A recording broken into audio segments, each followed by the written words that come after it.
우리 시원성가대 찬양 감사합니다.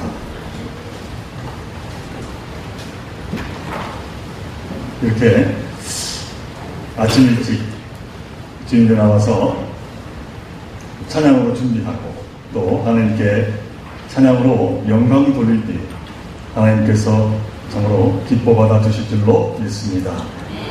하나님께서 우리 시원성가대 더 이제 성장하며 더 큰 영광 돌리는데 부족함이 없기를 간절히 축원합니다. 자, 우리 옆에 분들하고 너무 더우니까 한번 이렇게 인사하겠습니다. 주께서 더위 이길 힘 주시기 바랍니다.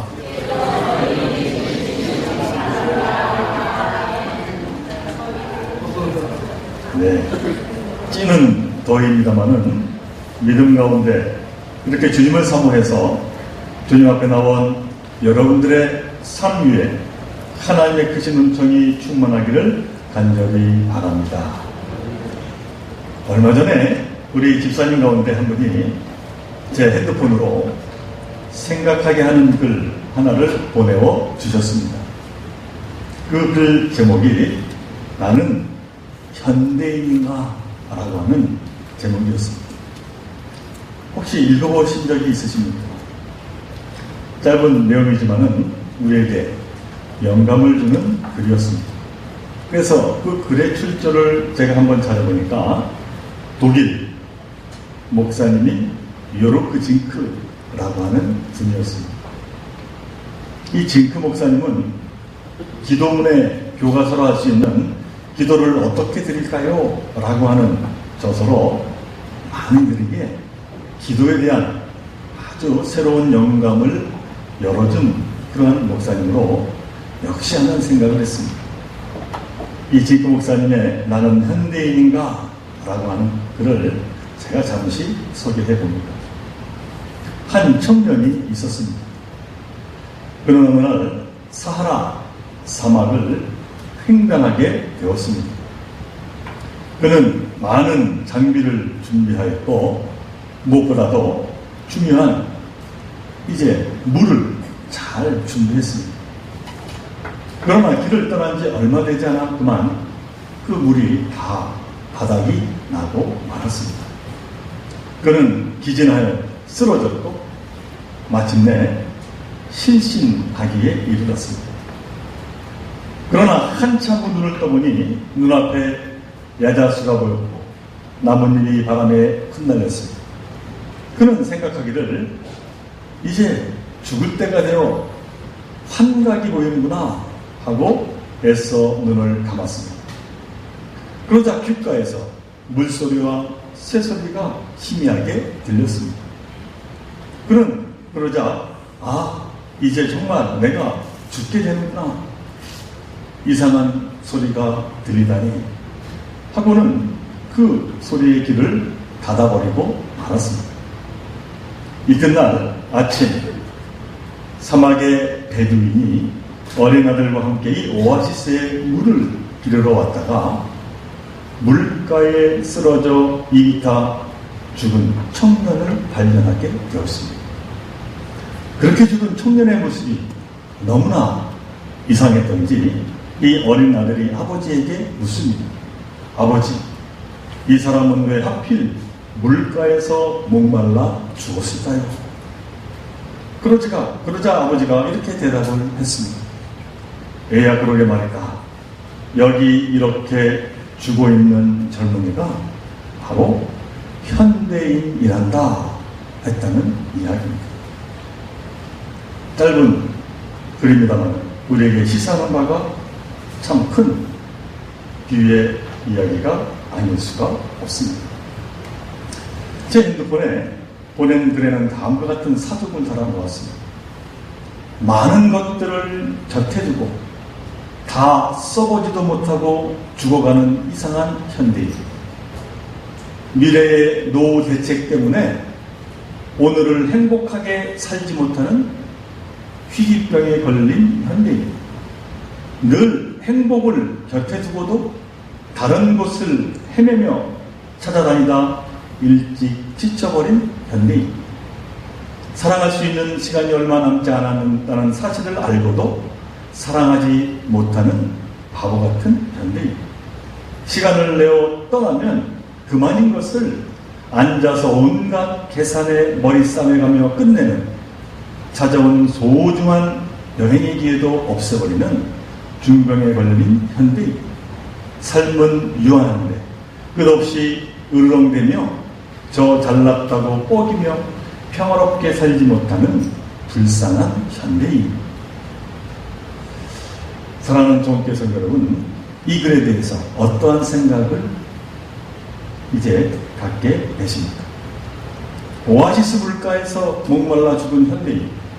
나도 그러한 어리석은 현대인은 아닌지 나를 돌아보게 하는 말씀이 아닐 수가 없습니다. 저는 이 글을 읽으면서 문득 하나의 생각이 떠올랐습니다. 그것은 다른 아니라 이 현대인이라고 하는 단어 앞에 형용사 하나를 더 붙여야 한다 하는 생각입니다. 그냥 현대인이 아니라 바쁜 현대인이라는 생각입니다. 우리 어린아이를 비롯해서 어르신에 이르기까지 우리 모두는 너무나도 바쁘게 치열하게 살아가는 현대인입니다. 우리가 늘 이야기합니다마는 요즘 아이들의 하루 일과표가 어떻습니까? 지금은 여름방학이라 좀 나은가 모르겠습니다만은 쉴 틈이 없습니다. 내 아이를 놀리면은 무언가 뒤처지는 것 같습니다. 요즘 가정들은 또 어떻습니까? 식구들이 함께 모여 식사하는 시간이 없습니다. 많아야 일주일에 한두 번입니다. 너무나 바쁜 나머지 서로 얼굴 보고 대화하기란 손가락으로 뽑아봐야 한다라고 하는 상황입니다. 형제, 친척, 동기간은 또 어떻습니까? 그래서 늘 하는 전화, 대화가 있습니다. 한번 봅시다.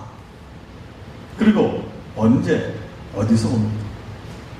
장례식장에서 보는 게 우리의 삶입니다. 지금 이 사회는 어떻습니까? 이 사회는 그 사람이 얼마나 바쁘냐에 따라 그 사람의 성공 여부를 판단하는 중요한 기준으로 생각합니다. 우리는 바쁜 일상으로부터 좀 벗어나고 싶은 마음은 늘 간절하지만 막상 그러한 기회가 오면은 무언가 불안해서 바쁜 일상을 스스로 벗어나려고 하지 않는다라고 하는 사실입니다. 한가해지면 혹시 뭔가 잘못된 것 같고 내가 더 이상 쓸모없는 존재가 되는 것 아닐까 하는 불안감이 엄습합니다. 사실 저도 한 주간의 스케줄표를 볼 때 그게 쫙 꽉 차 있으면 뭔가 뿌듯하고 내가 열심히 목회하는 것 같다는 생각을 받습니다. 그런데 그게 좀 비어 있으면 뭔가 불안하고 내가 지금 해야 할 일을 직무유기하는 것은 아닌가 하는 생각을 갖습니다. 자꾸 무언가를 기획하고 만들어야 될 것 같은 조바심이 드는 것이 사실입니다. 요즘 시내 외곽을 나서게 되면은 패스트푸드 음식점에 드라이브 스루라고 하는 곳이 있습니다. 혹시 여러분들 이용해 보셨습니까? 차에서 내리지 않고 입구에서 햄버거 같은 것을 주문하고 바로 결제한 후에 차가 출구를 빠져나오면서 바로 그 음식을 받아서 이제 행성지로 출발하는 시스템입니다. 저도 호기심이 있어서 한두 번 해봤습니다만은 참으로 시간도 아끼고 세상 편리해졌다 하는 생각을 해보았습니다. 그러나 정작 내가 차에서 내려가 햄버거 하나 먹을 시간 그 15분이 없어서 시간에 쫓겨 그렇게 하는 걸까? 라고 하는 생각을 해보게 됩니다. 사실은 내 마음에 그만큼의 여유가 없다라고 하는 사실입니다. 더 행복해지기 위해서 더 바쁘게 살아가는데 실은 너무 바빠서 행복해질 틈이 없게 되고 만 것입니다. 이것이 현대를 살아가는 우리의 모습입니다. 누군가 익명으로 쓴 현대판 시편 23편이 인터넷에 떠돌고 있는데 그 내용이 아주 기발합니다. 제가 한번 읽어드립니다. TV는 나의 목자시니 내가 부족함이 없으리로다. 그가 나를 푹신한 소파에 눕게 하시며 무분별의 길로 인도하시는도다. 내 영혼을 목마르게 하시고 풍요로운 소비의 길로 인도하시는도다. 내가 수없이 결단할지라도 언제나 허물어지는 것은 테레비가 항상 나와 함께함이라. 테레비 채널이 나를 안위하시나이다. 테레비가 내 목전에서 내게 온라인 쇼핑에 상을 베푸시고 소비의 기름을 내 머리에 바르셨으니 내 영혼이 만족하나이다. 나의 평생의 안일함과 아무 생각 없음이 나를 따르리니 테레비가 있는 곳에 내가 영원히 거하리로다. 바쁘게 살다 보니 마음에 여유가 없어서 유일하게 텔레비전을 보고 그것을 낙으로 삼고 살아가는, 거기에서 힘을 얻으며 살아가는 현대인의 한 애처로운 단면을 보여주는 글이 아닐 수가 없습니다. 사랑하는 종교성 여러분, 여러분이 추구하는 삶의 목적이 무엇입니까? 다시 한번 묻습니다. 너무나 바쁘게 살아가지 결국 오아시스 물가에서 목말라 죽은 그 어리석은 현대인의 그 삶을 우리가 살아가지는 않습니다. 아니면 텔레비전 앞에 시선을 고정한 채 거기에 심어놓고 힘든 세상을 잊으려 하지 않으십니까? 그러나 그렇다면 너무나 낙심할 사실 필요는 없습니다. 왜냐하면 저나 여러분들은 참 소망 되시는 여호와 하나님, 바로 여러분 곁에 계시며 참 안식과 쉼을 주시기 때문입니다. 구약 창세기 2장 1절로 3절 말씀에 보면은 하나님께서 우리 인간에게 주신 가장 큰 선물 중에 빼놓을 수 없는 것 하나를 말씀하고 있습니다. 그것은 바로 쉼, 곧 안식이었습니다. 하나님께서 인간을 창조하시고 세상을 창조하신 후에 제일 먼저 하신 일은 다름 아니라 안식하는 것이었습니다. 창세기 2장 3절의 말씀입니다. 하나님이 그 일곱째 날을 복되게 하사 거룩하게 하셨으니 이는 하나님이 그 창조하시며 만드시던 모든 일을 마치시고 그날에 안식하셨음이니라. 곧 천지 창조의 과정을 보면은 하나님은 6일 동안 세상을 창조하시고 보기에 좋았다라고 말씀하십니다. 하나님 뜻대로 모든 것을 지으셨기 때문입니다. 그래서 이 세상 만물을 만드신 하나님은 참으로 흡족해 하셨습니다. 그런데 7일째에 안식하는 날은 좋았다고 말씀하지 않습니다.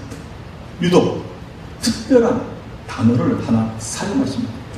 곧 거룩하게 하셨다라고 말씀하고 있는 것입니다. 이게 대체 무슨 말입니까? 이는 안식함이 곧 거룩합니다 라고 하는 것입니다. 다시 말하면 그냥 할 일이 없어 쉬신 것이 아니라 일곱째 날 안식일을 거룩하게 창조하셨다는 것입니다. 이는 다른 말로 표현하면 하나님이 우리에게 안식을 주시면 우리를 거룩하게 하시고자 함이라고 하는 것입니다. 그런데 그 옛날 이스라엘 백성들은 이 사실을 그만 착각하고 말았습니다. 자기들 스스로 안식을 지켜 거룩하게 되었다고 생각했던 것입니다. 그러나 우리가 분명히 이 말씀 가운데 깨달아 알아야 할 것은 하나님이 만드신 그 안식일로 인하여 이스라엘 백성들이 거룩하게 되었다라고 하는 사실입니다. 곧 거룩함은 하나님께로부터 말미암는다라고 하는 참으로 놀라운 진리의 말씀입니다. 이런 의미에서 하나님이 우리 인간을 위해서 처음 만드신 이 에덴 동산은 일터가 아니라 사실은 거룩한 곳이요 쉼터였습니다. 왜냐하면 천지창조 위에 모든 것이 다 온전히 완성되었기 때문입니다. 지금 세상은 다른 사람들과 경쟁하면서 내 것을 만드느라 분주하게 돌아다니고 내 것을 지키기 위해 안절부절 못합니다만은 하나님은 처음 에돔 동산을 지었을 때 그런 것으로 만들지 않았습니다. 하나님의 자녀로서 무언가 소유하는 것이 아니라 하나님의 축복을 함께 누리면서 기쁨과 평화의 노래를 부르는 곳, 그것이 바로 에덴 동산이었다라고 하는 것입니다. 그리고 지금 이 땅에 그 같은 작은 에덴 동산이 존재하게 되었는데 그것이 바로 우리가 이렇게 예배드리는 교회입니다. 교회는 하나님이 거룩하게 계획하신 바 즐거움과 기쁨과 감사와 평화를 서로 더불어 누리는 안식의 터전이다라고 하는 것입니다. 우리가 이렇게 교회에 모이는 이유는 치열한 전쟁터와 같은 세상에서 찢긴 몸과 마음의 상처를 치료받기 위해서입니다. 뿐만 아니라 사랑 많으신 하나님의 따뜻한 품 안에서 참 쉼과 참 평안을 얻기 위해 우리는 이렇게 모이는 것입니다.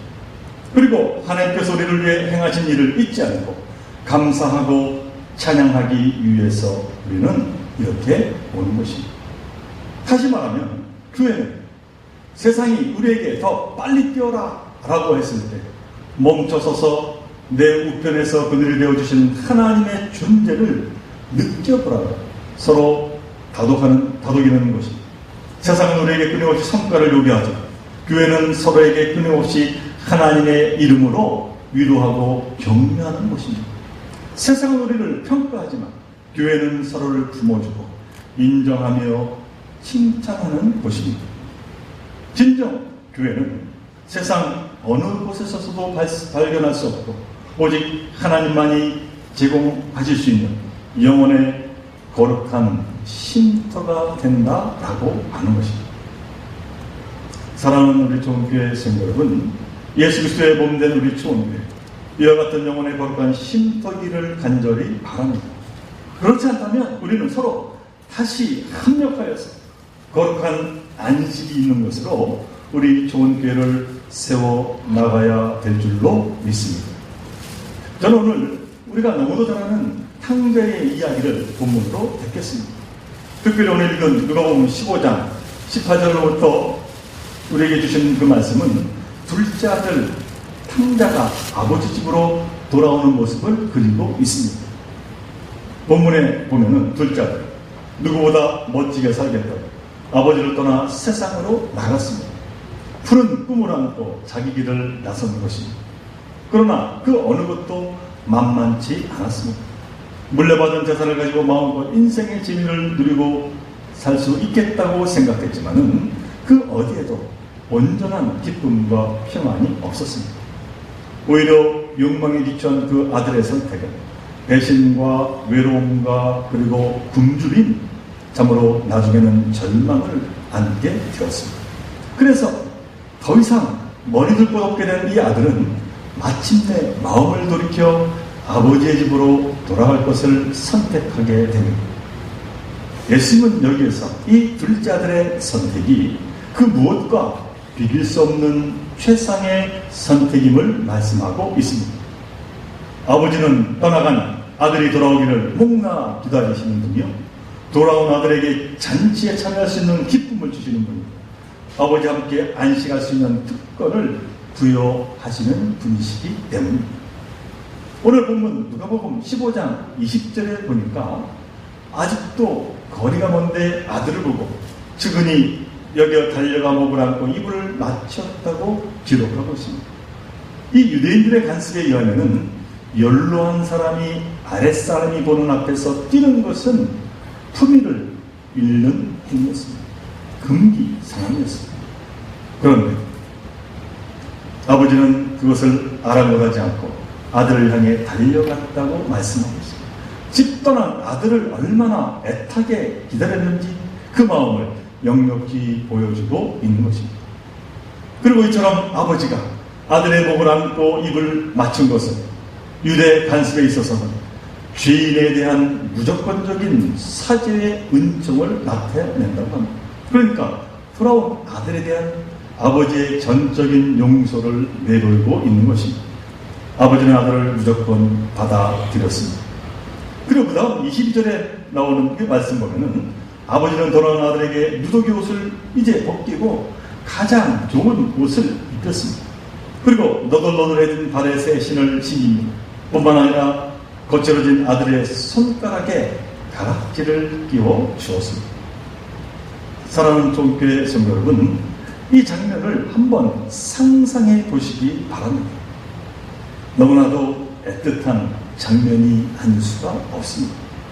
그 당시에 관습에서 제일 좋은 옷이란 존귀한 손님이 방문하였을 때 내어놓는 예복을 뜻합니다. 그리고 신발은 당시 노예가 아닌 자유인만이 신을 수 있는 것으로 종의 신분으로 전락했던 아들의 지위를 회복시켜줌을 나타내고 있습니다. 그리고 가락지는 아버지 자신의 권한을 이 아들에게 위임하였다라고 하는 의미를 담고 있는 것입니다. 그러니까 아버지는 돌아온 아들을 노예가 아닌 존귀한 자로, 그리고 자신의 권한을 모두 위임한 아들로 다시 회복시켜주고 계시다라고 하는 말씀입니다. 돌아온 아들은 지은 죄가 있어서 아버지 저를 종처럼 여겨 주십시오라고 말을 했지만 아버지는 아들을 종으로 다루지 않았습니다. 아버지는 아들의 과거를 묻지도 따지지도 않았습니다. 앞으로 어떻게 살 것인지 가르치지도 않았습니다. 아버지는 오직 아들에게 사랑만을 아낌없이 베풀어 주셨던 것입니다. 그 무엇과 비길 수 없는 은혜의 순간이 아닐 수가 없습니다. 그런데 여기에 끝나지 않았습니다. 23절에 보면 아버지는 또 이렇게 명하십니다. 살진 송아지를 돌아다가 잡아라, 우리가 먹고 즐기자. 아버지는 아들에게 참된 기쁨의 자리, 잔치의 자리까지 펼쳐주고 계신 것을 오늘 본문은 우리에게 말씀하고 있는 것입니다. 사랑하는 종교회 성도 여러분 가운데 이 돌아온 아들처럼 세상에서 방황하다 지쳐 이곳에 오게 된 분은 없습니까? 아니, 바로 내가 집 떠났던 그 아들은 아닙니다. 하나님 우리를 지근히 여겨 달려가 목을 안고 입을 맞춰주시는 분이십니다.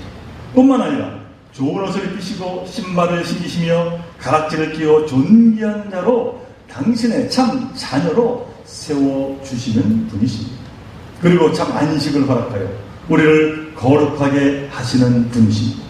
이 사실을 기억하며 하나님께 나와 참 힘을 얻는 저와 여러분 되시기를 간절히 바랍니다. 그리고 하나 더 바랄 것은 우리 초원교회가 달려나와 목을 안고 입을 맞추는 하나님의 그 참사랑을 느낄 수 있는 그 곳이 되기를 간절히 바랍니다. 뿐만 아니라 부족한 나를 존귀하시며 거룩하게 하시는 하나님의 그 크신 은혜를 체험하는 곳이 되기를 간절히 바랍니다. 그리고 더 나아가서 살찐 송아지를 잡아라, 우리가 먹고 즐기자 하는 하나님의 따뜻한 그 음성을 들을 수 있는 하나님의 온전한 집이 되기를 간절히 바랍니다. 무엇보다 하나님 주시는 참 안식을 맛보며 거룩한 자로서의 삶을 다시 회복하는 것으로 좋은 교회를 세워나가는 저와 여러분 되어야 될 줄로 믿습니다. 이러한 그 정으로 믿는 자로서의 온전한 삶을 감당하며 그 하나님의 거룩하심을 늘 깨달아 알며 그 가운데 하나님께 영광 돌리는 저와 여러분 모두가 되시기를 간절히 주님으로 축원을 드립니다. 우리 함께 기도드립니다. 사랑하는 하나님, 오늘 돌아온 당자에 관한 말씀을 바라보며 참 좋으신 하나님이 어떠한 분이신지 다시 한번 깨달아 알게 하여 주심을 참으로 감사를 드립니다. 참으로 저희들 우리 좋은 교회를 통하여 이 거룩하신 하나님을 만나는 저희들 모두가 되게 하여 주옵소서. 또한 그러한 좋은 교회를 세워나가는 저희들 모두가 되게 하여 주옵소서. 이 모든 것 간절히 바라올 때마다 우리 주 예수 그리스도의 이름으로 기도하옵나이다. 아멘.